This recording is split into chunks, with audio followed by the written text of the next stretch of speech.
Coming to you from Studio A here at Proven Winners Color Choice Shrubs. It's time for the Gardening Simplified radio, podcast, and YouTube show with Stacy Hervella, me, Rick Weist, and our engineer and producer, Adriana Robinson. So here we are at the end of 2024, and boy, time flies when you're having fun. Get out the old record player and be inspired. We need to hear from the chairman of the board, old Blue Eyes himself, Frank Sinatra. Regrets, I've had a few, but then again, too few to mention. I did what I had to do, and I saw it through without exemption. I planned each charted course, each careful step along the byway, and more, much more than this. Well, we did it our way, right? Yeah, I think the Frank Sinatra song, That's Life, can also apply Exactly. Looking back at the garden over the past year, but yes. Exactly.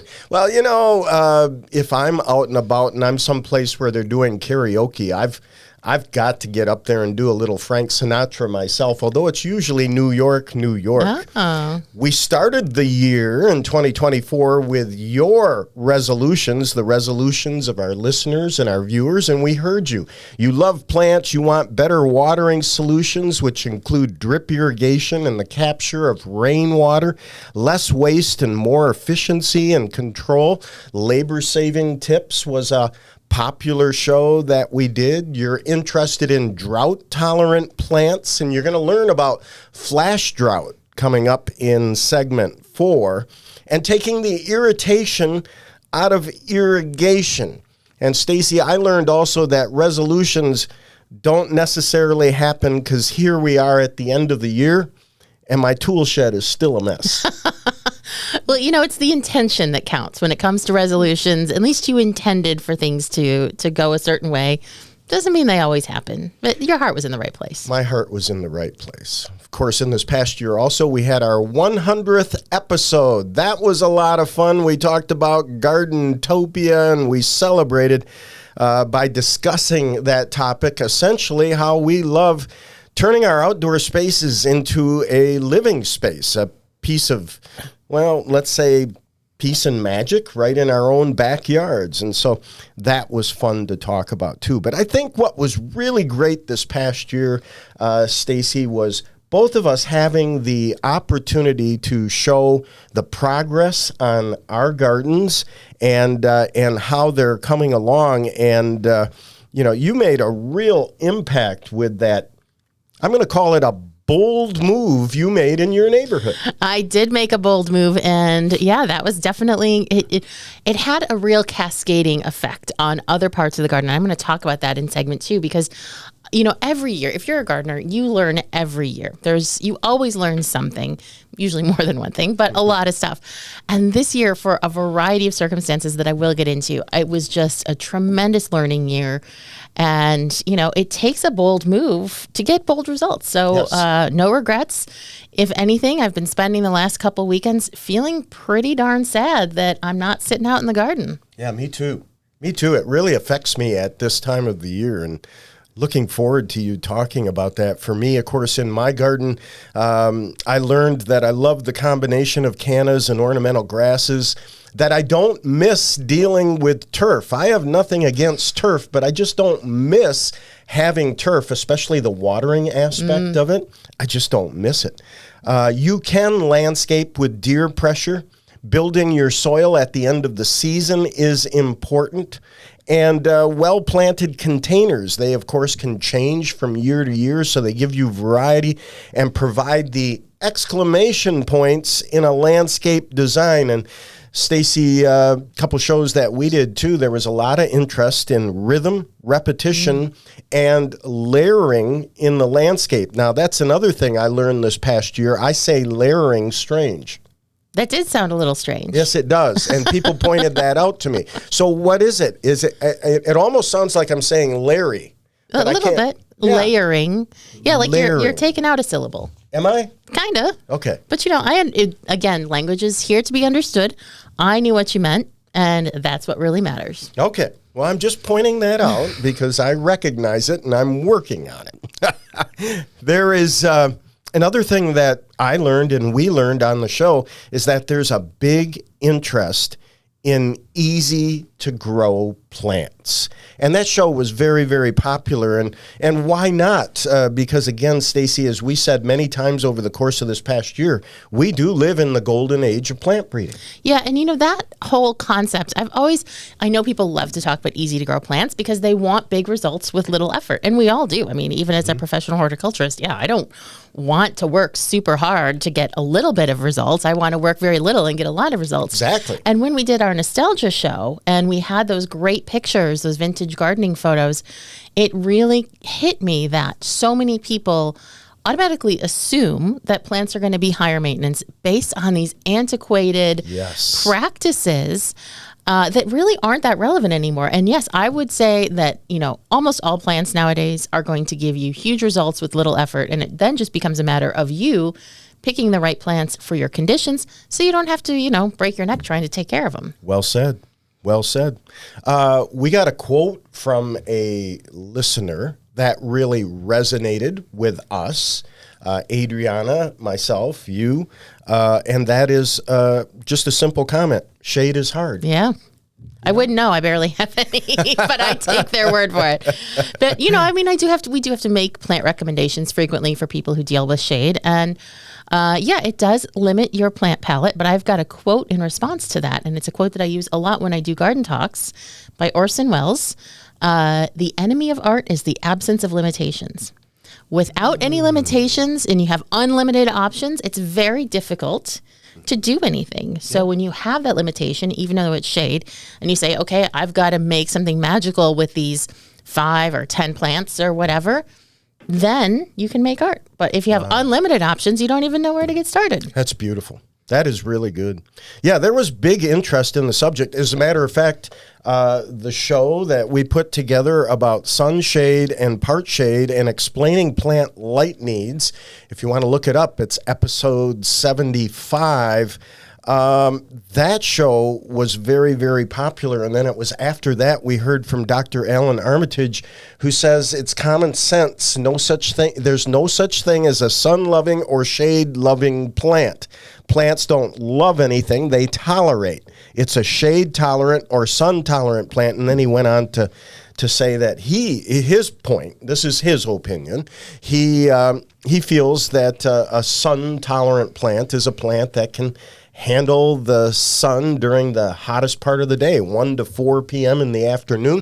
So, for example, a hosta can take a lot of morning sun, but it can't take that afternoon sun. Yeah, no, I agree with that completely, especially as a full sun gardener. If it's looking bad in that 1 to 4 range, especially when you try not to water or you have very sandy soil, you start to question its inclusion in your garden. Exactly. You go back and you think about all the things that we talked about in this past year, and it was a learning year. One thing that I learned and really struck me was the fact that the show about edging really resonated with people. I think a lot of people are no different than you and I. Sure. They struggle with edging. It's not a fun or easy or inexpensive thing to resolve in your yard. And once you make that investment, it is worth it. But it's definitely going to cause some financial pain to come up with a good financial pain, physical pain from installing it, all of the above. To come up with a good edging solution. It is one of the biggest challenges in the garden, no question. You bet. And we continue to learn, and moving forward, we continue to learn because, well, let's face it, life comes at you fast, and things are changing very quickly in this world of AI. And one episode that we did this past year that I really liked, and Stacy, you led the charge on this. I like to call the episode Liar, Liar, Plants on Fire. People are gifting right now, and we talked about how the internet is teeming with fake AI-generated plants and digitally manipulated photos, and we gave some tips on how to spot them. This is an issue that's not going to go away. No, and it did seem like it went away when kind of the main gardening season went down. People weren't shopping online as much anymore, but I have every confidence that come February, March, it's all going to come roaring back. It's going to be worse than it was before. In fact, my mom sent me a picture the other day that she had gotten off some social media site. It was clearly fake. It was like purple butterflies, like literally butterflies, and so like, oh, this is a whatever begonia. And then it put in big letters, this is not AI. And it's like, oh, well, okay, then if you say so, And so, yeah, we do have to be on alert. We should maybe we'll have another Hall of Shame this coming spring after the ads really start rolling out. Let's do that. I'm going to watch for that. I really like that. And of course, finally, we were reminded what gardeners have. There is always something to look forward to, and you don't get old when you are looking forward. And Stacy, of course, personally, that's something I learned this past year, getting my Medicare card and turning 65. It was momentous for me, but I'm holding on to that gardeners never get old. No, because there's always something to get up for. And I have known so very many gardeners who have lived well into very old age, 90s, late 90s, hundreds, because, there's something about it that either keeps you mentally, physically, or spiritually young. Not sure which. Well, I'm looking forward to the next segment. Stacy's going to share with us more on her project that really resonated with people, a bold move in her neighborhood. That's coming up next here on the Gardening Simplified Show. Greetings, gardening friends, and welcome back to the Gardening Simplified Show. It's our last show of 2024, which is wild to think about. Hard to believe. It's like every year we go through these backdrops, and then I'm like, oh, it's the spring backdrop already. It's the summer backdrop already. And it just kind of feels like the whole year just accelerates, and I can't believe we're already at the end. But, I, like most people, do get really reflective at the end of the year about all sorts of things. But yeah, this was definitely a massive year in the garden. And like I said, you always learn. Every single year, you're learning stuff in the garden. Oh, I like that plant. Oh, I don't like that plant. I'm never planting that again. Oh, I am definitely going to deadhead that northern sea oats before winter, even though it's pretty, because I don't want northern sea oats coming up everywhere. Mm-hmm. Ask me how I know that one. But, this year has definitely been a huge one for me. So the videos are available on our YouTube channel. But I did a huge project. So we took out our entire lawn. Now, not like I have a huge yard. It's a regular suburban quarter-acre lot. But we took out all the grass, called a company, had them take out the grass. And that was kind of an ongoing process. They did it. There was mistakes. We had to wait. And then they came back. And then finally, Memorial Day weekend, we get 28 yards of mulch delivered to replace all of this grass that's gone away. And we have basically, almost like a clean slate. Wow. Was there a specific thing that tipped the scales to cause you to do that? Or is this something you've been always dreaming about doing? It's a great question. And I can't really pinpoint one specific thing. Okay. But, I always had imagined that, our yard would not just be like grass with some beds, that it would be, a full garden that you go through. And, it took me and my husband a long time, I think, to kind of figure out what we want to do. And that's a little bit frustrating to spend a lot of time, but you need to know, where do we hang out? Where do we gravitate towards? Where's the light good? Where is there shade? When we come home on a summer afternoon, where's the shade that we can sit in? Sure. Because we have a very sunny yard. So it took us a long time, I think, to identify, what we wanted out of it. And I think last year it all came together. And so, by the time this year rolled around, we had decided that we were going to go for it, that our grass was terrible, such that it was our weed patch, which is basically what it was, barely a lawn, that it was terrible and not worth really keeping, and that we were just ready to go for it. And no regrets. We're both really happy. Still have a long way to go. 2025 is going to be a big phase 2 year, but I'm very excited about it. And so one of the biggest things, though, that happened as a result of all of this work with the lawn removal is it kind of messed up my usual vegetable garden planting. Okay. You know, like I said, I did not get the mulch in until Memorial Day weekend. So the end of May, the very last weekend in May. Now, most people in Michigan here. Just as the hot weather arrives. Yeah, most people in Michigan have their vegetable gardens like ready to go. Like they're basically just waiting for things to grow and watering at that point. And I have not even put a single vegetable in the ground at this point. Because, you know, if I had put the vegetable garden in the new place where it was going to go, it would be impossible to try to maneuver around it and put the mulch. So we just waited.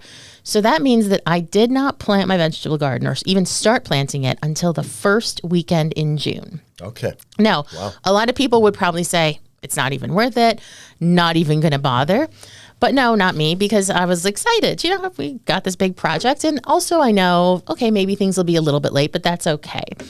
So get seeds, you know, get all of this stuff, get ready to do it. I want to quickly mention that is significant for those of you who do not live in Michigan and are watching and listening to the show, because this was one of those years where we had our last frost date like the third week of April. Yeah, it was very early. People were busy planting early. Yeah. Definitely. And if I had been, you know, ready, I might have planted like some lettuce and greens and those kind of spring crops earlier, but I had nothing. So on top of this already late start, I had gone to get tomato plants at this great place out in Detroit. I've got the nicest tomato plants I have ever purchased at the best price. I mean, I was hype to plant these tomato plants.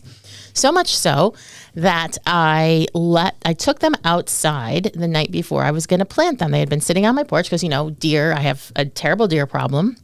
Or I have a lot of deer visiting, and deer love tomatoes. Not something that people, I think, would expect. That's true. But they are crazy about tomatoes. They have like a, you know, like they can't help themselves when there's a tomato plant around. They just eat it to a nub. So I think, okay, well, I'm going to get the tomato plants out there. I'm going to get them ready to go. So tomorrow morning, I'm going to get up, I'm going to hit the ground running and start planting. But of course, I'm not going to leave them out because of the deer. So I put them under my picnic table. Okay. Now, my picnic table is one of those big old-fashioned type, you know, that's all connected into one. So there's not really a lot of space between the bench and the table. Well, I woke up the next morning and gosh darn it, those deer stuck their stupid little faces in between the table and the seat to eat every single part of those tomato plants that they possibly could. I believe it. And it couldn't have been comfortable. I mean, they would have had to contort and twist their neck in such a position to get these tomatoes, but they took every single bit of them that they could reach. Oh, dear. Every single, and I think I had 6 plants under there. And did you go back to Detroit? I was tempted, but you know what I realized is, I looked at these nubs and I said, they're nubs with a lot of roots. And that's a good thing. Oh, you saw the potential. Yeah, I saw the potential. And, you know, of tomato, of course, when I say nubs, I mean, there was like maybe an inch or two. Okay. Like there was really nothing left. But, you know, I got some extra plants from a friend who had too many. So I had some that were kind of full size, but I went and I planted them anyway. And I said, all right, I'm just going to hope for the best. I'm going to fertilize them, which of course I would do anyway. But I gave them a little extra fertilizer, like maybe every week instead of every 2 weeks like I usually do. And when tomato season hit, no, I did not have any tomatoes. Everyone else did. But let me tell you, 4 weeks after peak tomato season, I had the best crop of tomatoes I have ever had in my entire life. Nice. Shocking. I mean, the most beautiful tomatoes, the tastiest tomatoes. They were largely free of any kind of like pests or disease. Maybe you should do it again. I think I might. Yeah. And so this is what it really is all about to me, is that this, you know, what would seem to be a setback at the beginning of the season actually ends up being a great opportunity to learn and to really question the conventions that we practice a lot in gardening. You know, we just assume like, hey, this is the way it's always been done. And it really kind of brought home to me how dangerous and, you know, that mentality is to have. It is much better to take that experimental approach, whether it is by necessity or, you know, just because it happens that way or because you want to try it that way. Sure. So never, ever be discouraged and say, oh, well, so-and-so told me that if I plant tomatoes in the middle of June, I'm never going to get any tomatoes. it's worth it. The other thing along these lines that was probably one of the biggest discoveries, and this is something that I am definitely doing from here on out, that late start on the vegetable garden also meant that I planted dill. I believe it was also like the first or second weekend of June. Now, most people would plant dill in spring, like probably early May or something like that. But no, this dill got planted sometime like first half of June. And I had the most gorgeous and productive and lush dill I have ever seen in my life. Wow. Right? Now, usually when people plant dill, it gets like a skinny little stem. Right. You know, by the time the cucumbers are coming in, your dill's like barely holding on for dear life. You probably got to go to the farmer's market to buy some if you're going to make pickles.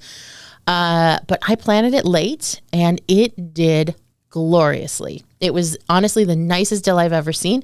It was like a grocery store bunch of dill or something. That's a big deal. And it was. And it flowered and flowered. So it didn't just do that one kind of bolting thing where it gets like one stick with one flower on top.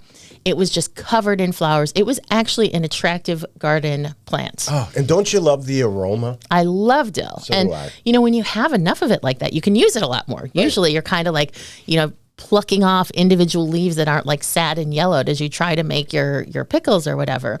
So I am definitely going to be sowing dill at different points in the season. So rather than just do, you know, like one crop in spring, I will definitely be sowing dill in that sort of early to mid June timeframe and hoping for a repeat. And I was harvesting that stuff into November, not even lying. You know, you inspired us to plant more garlic. Oh, yeah. Now I think you're inspiring us to try more dill next year in the garden. I mean, that's cool. Right. It is really cool. And so, you know, that's what I would just encourage anyone, you know, give things a try, experiment, mix things up. If you say like, oh, you know, I can't grow dill, it's just too weak and it's not a good plant. I mean, maybe by shifting things a little bit, you could have great results. It's like we had a question from a listener last week about, she said that she had squash bugs and Mexican bean beetles. Yeah. And most of the recommendations to thwart those pests is to actually plant a little bit later than usual because they have adapted their life cycles to our planting cycles. So it can be really amazing. Again, whether it's because of external factors or a decision that you made or whatever, there's always something to learn. And it has just been an incredibly eye-opening year for me. And I'm just really, really grateful for that opportunity. And it makes me even more fired up for 2025. We use a lot of basil in our garden. Did you grow a lot of basil? Oh my gosh. I had the best basil. Adriana's laughing because she came over and saw my basil and couldn't even believe her eyes. I mean, and I did end up planting them in 20-inch containers, which did obviously help. And I did fertilize them, which also helped. But my basil were like the size of like boxwoods. Oh. I think they were like 3 feet tall by 3 feet wide. I had more basil than you know what to do with. And honestly, it all came from one 6-inch pot that I bought at Trader Joe's. So we'll definitely be doing that again. You have basil instinct. I do. So anyway, always happy to talk about vegetable gardening. And just again, as a note of encouragement, always be open to the possibilities in the garden and, of course, in life as well. So we're going to take a break. When we come back, we're going to give you a plant on trial. And you won't want to miss that. So please stay tuned. Greetings, gardening friends, and welcome back to the Gardening Simplified Show. It's time for us to put a plant on trial, which is to say we're going to tell you about one of the 325 plus proven winners Color Choice Shrubs variety, and you can decide if you are going to put it in your garden or not. And since we are talking about what we learned this past year, it reminded me of a saying that's common among gardeners. You got to grow it to know it. Yeah. You know? Makes sense. And we talk a lot about a lot of different plants on the show. And a lot of times I think, you know, our listeners will get really excited about something. And, you know, it's good to kind of use that as your initial spark to grow something. But nothing is a substitute for actually having it in your garden. And there are so many plants that I have, you know, obviously learned about working here. Plants that I have seen here in our trial gardens right around Studio A, as well as in our display gardens not far away. You know, plants that I've seen for years. And it's not until I bring them into my own garden that I my eyes are truly opened. It's so different when they're in your own hands versus when you're just seeing them at a public garden or at a nursery or anything like that. I experience that with my neighbors, and they will see plants that I'm growing, and then they're like, I'm going to try that. And they go out, and I had a neighbor who did that with Pugster bud leaves. Oh, nice one, yeah. This past year, and loves them. Yeah. I mean, if they figure, hey, if something is going wrong, I can at least ask Rick what's going on, and he'll help me with it. I'll come over and help. For me, the plant that really totally changed the way that I think about it, and it's not today's plant on trial because it's already been a plant on trial, but it's just so emblematic of this approach, is lemony lace elderberry. Yeah. So of one of our most popular plants, and I've always admired it. I've always liked it, but when I had it in my own garden, I fell in love with it. And it is one of my absolute favorite plants. I just love the way that it looks. There's just something so different about bringing it into your own space versus just kind of observing it elsewhere. See, and that plant for me is Durvilla. Now, do you call it Deervilla or Durvilla? I say Durvilla. Okay. So Durvilla, the Kodiak Durvillas. Oh, great plants. Once I got that into my landscape, saw how it was drought tolerant, the fall color, and I had that same experience with that plant. Yeah, and it's so wild. Like, you think that you're just looking at the same plant, but it really does make a huge difference. So I would encourage you to always, take that risk, find a place to put something in your garden. Remember, you can always move it, as Rick so often says, his plants are eligible for frequent flyer miles, as are mine. Many, many things have been moved, and it does set them back a little bit, but you know what? It's worth it to get the look that you want, and that's how you learn. Again, this is all about learning. And really that's what I love about gardening is I could never, I've got to learn something new every day. That just keeps you and you have to fail now and then. Oh, definitely have to fail. Right. But I don't let garden failures get me down too much. I just kind of say, oh, well, I'm not going to buy that again. Oh, same here. That's why we have a compost pile. Exactly. Yeah. But today's plant on trial, since we're talking about what we learned, I did want it to be a plant that I actually grow in my garden. And most of those, because I am so enthusiastic about them, if they've earned a spot in my garden because the colors work or the habit works or whatever, I've already covered them as plants on trial. So I had to dig a little deeper for this one. But it's a plant that definitely deserves its due, and it is Glow Girl Birch Leaf Spirea. Have you ever grown this plant? I have not grown it. I'm aware of the plant, have not grown it. Right. So it is actually a native spirea. Now, most people, when they think of spirea, they're thinking of either the bridal wreath spirea, which has the white flowers for us here in Michigan in May, or, of course, the Japanese spirea, which is the tiny little mounded guy with pink flowers, usually in June for us.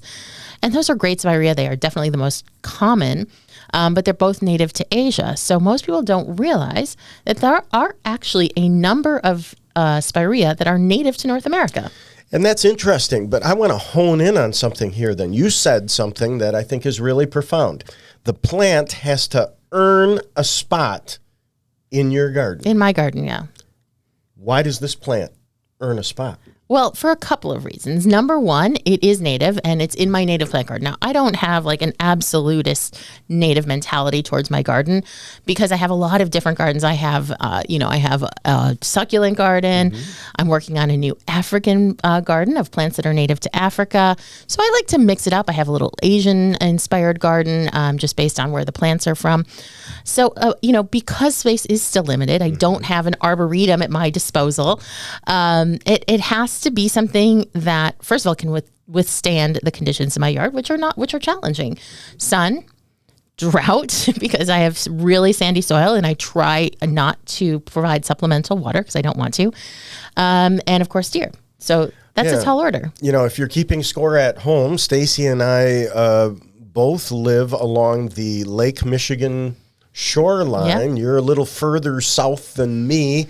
but same kind of conditions. Yeah. I mean, my garden was once upon a time a sand dune. So now it's a sand dune with houses on it. But we also benefit from the tempering effects of Lake Michigan. Yeah. So, for sure. you win some and you lose some. Yeah, that's why I can do things like grow rosemary. Right. And, I have a lot of other plants where I'm really kind of, figs. I have a fig, kind of flirting with the hardiness on those plants. Yep. But birch leaf spirea earns a place in my garden because it is native and because it's just a very pretty, hard-working plant. And I think of this one and the way that I've used it in the garden is kind of a quote unquote shoes and socks plant. Sometimes you'll hear garden writers talk about that. And basically what it means is it's just going to be kind of that low front of the border plant. I have mine planted under a giant elderberry.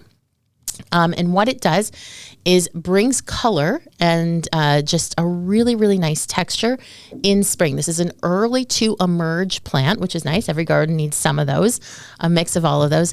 And when it is in flower, it's just like tooth achingly pretty. Glow Girl it's a birch leaf spirea. As you might guess by the name, the foliage is shaped like birch leaves, kind of, if you use your imagination a little bit, kind of like an oak leaf hydrangea in that regard. And what makes Glow Girl spirea different than other birch leaf spirea is its foliage is yellow. So it has like some yellows can be really kind of brash and bright, and I do like bold colors, but this is really just kind of an elegant, soft yellow that is glowing, as you might guess by the name Glow Girl, in spring. Great companion for bulbs. I love it with bulbs, especially Camassia, which is a native bulb that has blue flowers a little bit later in spring. Great combination there. And and then it's just covered in clusters of white flowers. So the flowers themselves do resemble a bit a bridal wreath spirea, but I think this plant offers so much more than bridal wreath spirea because, again, it has the tidy mounded habit of the Japanese spirea that people like so well, and it has that golden foliage. So it's a really nice combination. It also has amazing fall color. Yeah. Oh, that's great. And you're going to force me to say the word again, even though I don't want to say it, layering. It is the birch leaf spirea is a perfect candidate, as you called it, shoes and socks, for layering. Absolutely. It is a great choice for layering. Now, we do have it in our literature as reaching 3 to 4 feet tall and wide. And I will tell you, mine has never come close to reaching that. I think probably because it is so dry. So it's drought tolerant enough to be able to withstand growing with no supplemental irrigation.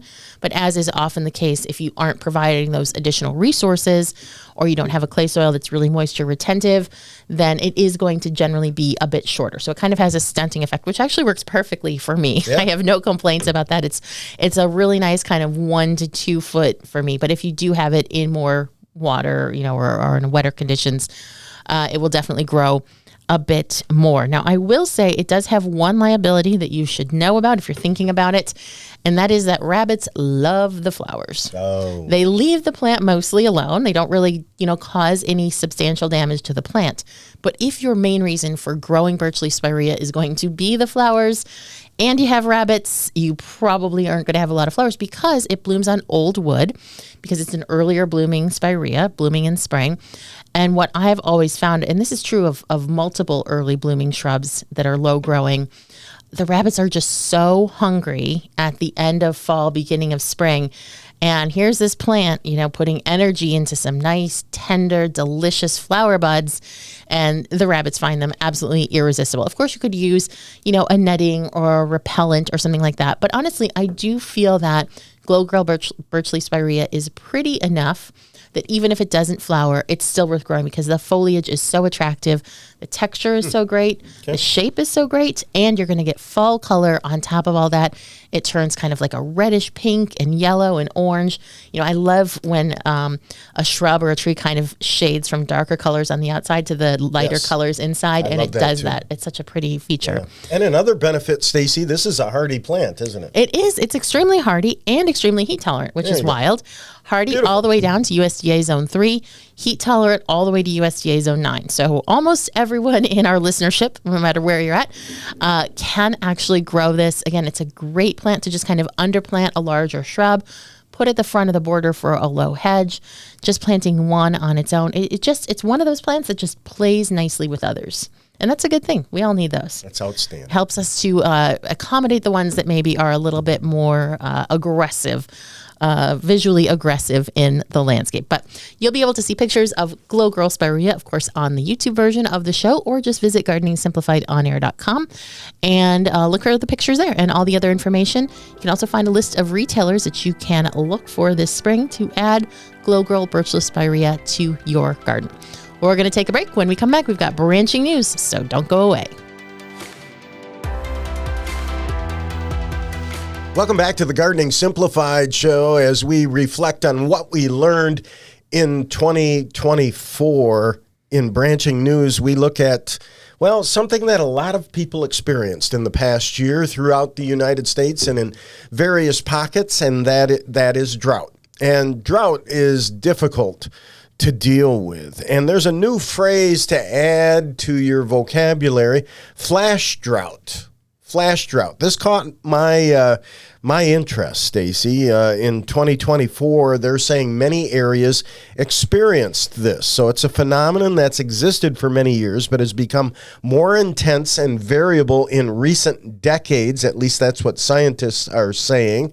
While a normal drought is caused gradually by a lack of precipitation, a flash drought comes on quickly and is caused by unusually high temperatures, strong winds, and cloudless days, which allow increased solar radiation.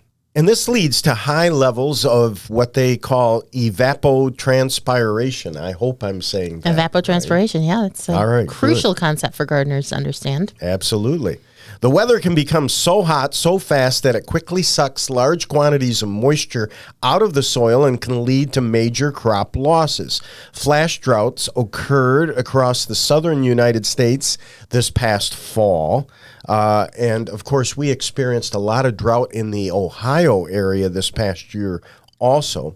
And they're saying that flash droughts can happen right after torrential rains had soaked the region. So many of these folks had near historic wetness and then had drought all within 60 to 90 days, some meteorologists are saying. And so they're referring to this as flash drought. Kind of interesting. It is interesting, and it's scary. You know, I think when it comes to plants and drought tolerance, you know, we talk about drought tolerance, and that just means like the plant will survive it. It doesn't necessarily mean that it will look good. And, you know, I think one of the insult to injury part of drought, aside from all of the other things that happen for agriculture, is, you know, you're just looking at your plants and they look so sad. And all of this, you know, you're in high season, you're expecting everything to be beautiful and you're full of joy, and the weather just has other plans. So it becomes increasingly important, I think, to have plants that can withstand, you know, huge extremes like that. And, you know, like a plant like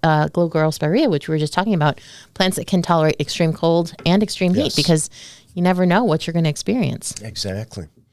And then here's something for branching news that you shared with me, Stacy, the buckets of doom. I love the buckets of doom. So do I. 5-gallon buckets are often a source of standing water where mosquitoes can breed. So we're moving from drought now to mosquitoes breeding. But this simple idea turns that around so that the humble bucket becomes your ally in the fight for bite-free access to your backyard. So maybe you've already tried to eliminate mosquitoes at their source, cleaning gutters, removing containers of standing water, getting rid of excessive mulch in shady areas, or dense ground covers like English ivy. But this is where the bucket of doom comes in. So the bucket of doom is essentially filling a 5-gallon bucket about halfway full of water and then throwing in some handfuls of leaf litter and straw to let it ferment for a couple of days. Now, female mosquitoes find this concoction irresistible, a place to lay their eggs, and in this stew, you're going to put a mosquito dunk. Now, when I was in the garden center industry, we would sell mosquito dunks. Mm-hmm. They are BT. I believe it's pronounced Bacillus thuringiensis. And these dunks or donuts are put in the water. They're cakes or granules. It's a bacteria that occurs naturally in the soil, and it kills mosquitoes in the larval stage. Once the eggs hatch, the wrigglers die off quickly, and best of all, it's not toxic to mammals, amphibians, reptiles, or other insects. And so a recommendation here to consider a bucket of doom in your yard. Yeah, and so basically what the idea here is that you are making a controlled and ideal environment for the female mosquitoes to lay their eggs. And then creating also an environment where they can't develop, because that's what the BT in the mosquito dunks does, is it actually prevents the development of the larva. And so and the mosquito dunks are really not expensive. They're quite inexpensive. Yeah. I think you get like a pack of 4 for, under $5.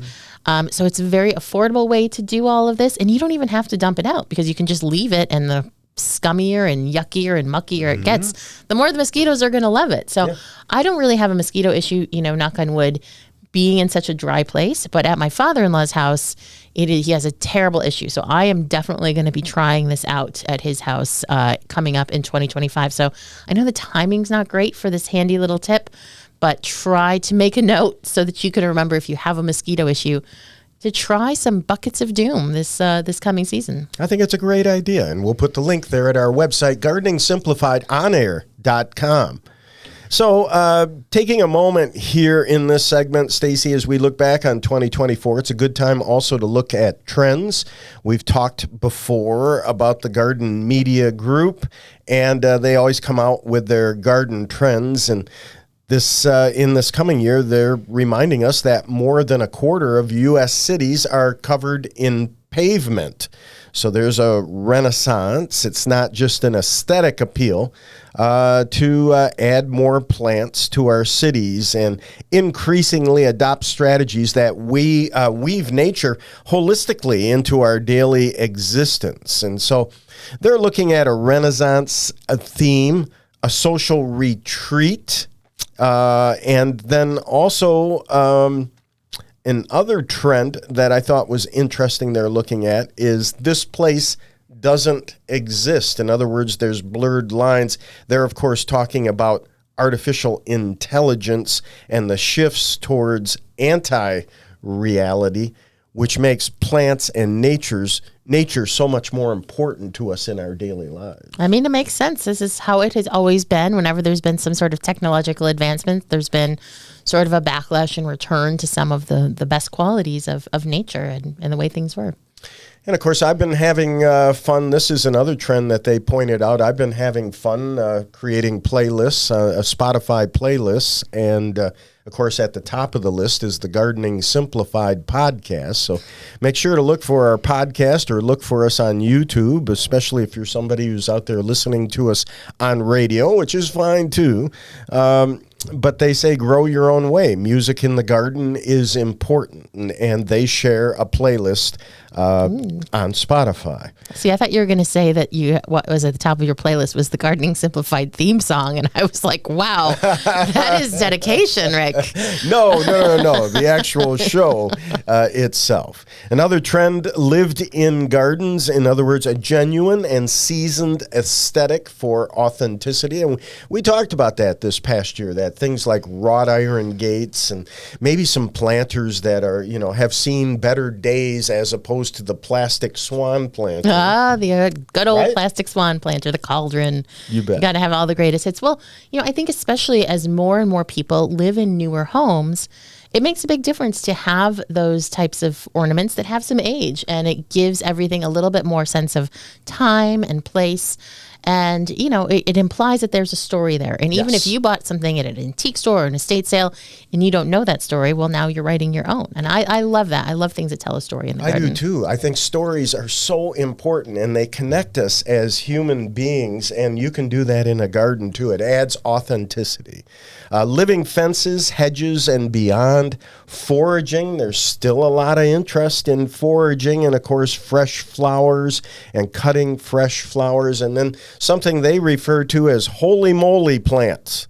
More interest in plants with deep fenestrations mirroring current fashion trends. Deep fenestrations? Yes, I know. So I'm thinking like Monstera. Oh, okay, But gotcha, that's gotcha. been a trend for a long, long time. So I'd have to admit I don't completely understand that. And then they picked a very polarizing color of the year, teal. I'm calling it a polarizing color. I think teal is a color you either love or you do not like. Really? Yeah. I think most people like it. Really? Yeah. I think it's polarizing. All right. Well, it's named for the duck. It's named for the duck? Yeah, the duck. There's a duck called a teal. And the little kind of color bar, like a mallard, has a color bar under its wings. The color of the teals is teal, and that's what it comes from. And teals are beautiful ducks. Really, really interesting to see. Well, we'll end 2024 on that note. Never Teal stop ducks. learning. Never stop learning. I love it. Put a cap on it, put a fork in it, tap on the brakes. That's it for 2024. Looking forward to 2025, Stacy. Me too. And I hope that you all have a wonderful new year ahead. Thanks, Adriana. Thanks, Stacy. And thanks to you for supporting us. Look for us on YouTube, podcast, or on radio. See you next year. See you next year.